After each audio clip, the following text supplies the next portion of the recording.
For either one of you, first chance 5 years now to host a tournament game. What's it kind of mean to have that opportunity in your last year? Yeah, I mean, it's great. We're super excited we get to host the first two rounds, and especially since, we know that Baller gets really packed, gets really loud, and I think it's going to be a huge home court advantage for us.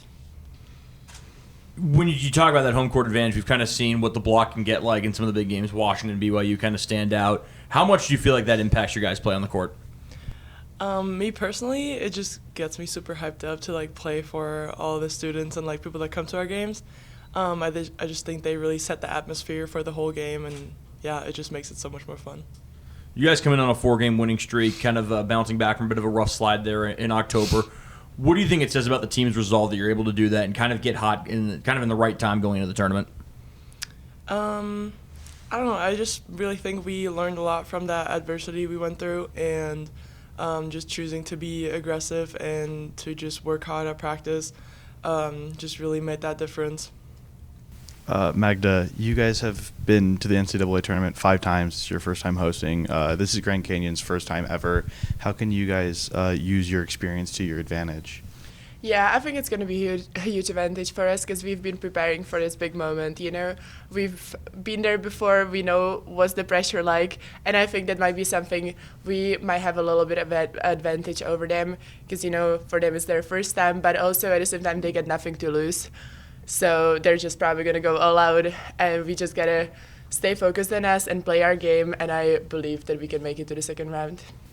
And Pia, you've been hitting your most efficient this season.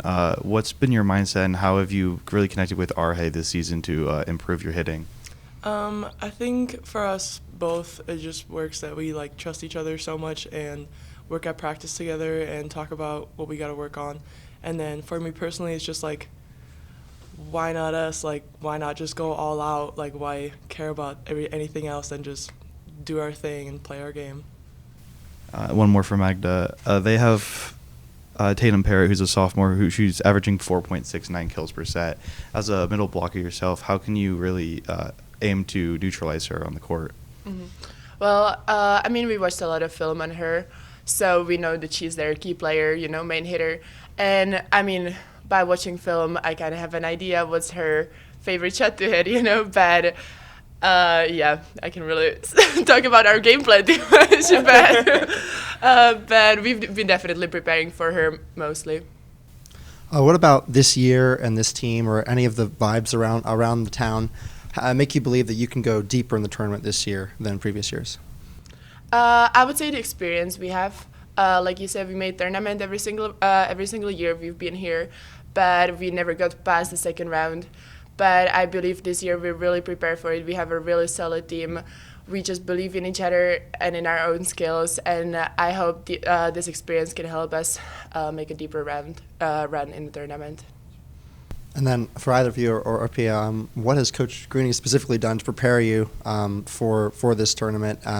Being at home, is it a distraction? Is it helpful? And what's that all like? What's preparation like this week? I think she's really trying to make us as close to the usual routine we have, so I think that's really helpful. Just like we had in the Pac-12, just being in the routine of a game day, trying to make it as close as that as we know, and then just in practice, being really detailed. We have little things we got to work on, defensively and stuff like that. So yeah, just being really detailed and mindful about what we do is really helpful. And then going back to the home court advantage, talking a little bit about the fans already, what type of atmosphere and energy are you hoping that they bring to the stadium? Yeah, I'm very excited to see it. Especially, I just love when the other team starts on the other court, on the other side of the court, with the block right behind them. Because I know it makes serving for them very difficult because the fans are literally standing 2 feet right behind them and just talking to him while they're tossing their balls. So I hope they'll be really able to be loud, get in their heads, and help us so that the other team makes more serving errors and other stuff, which is going to be very helpful.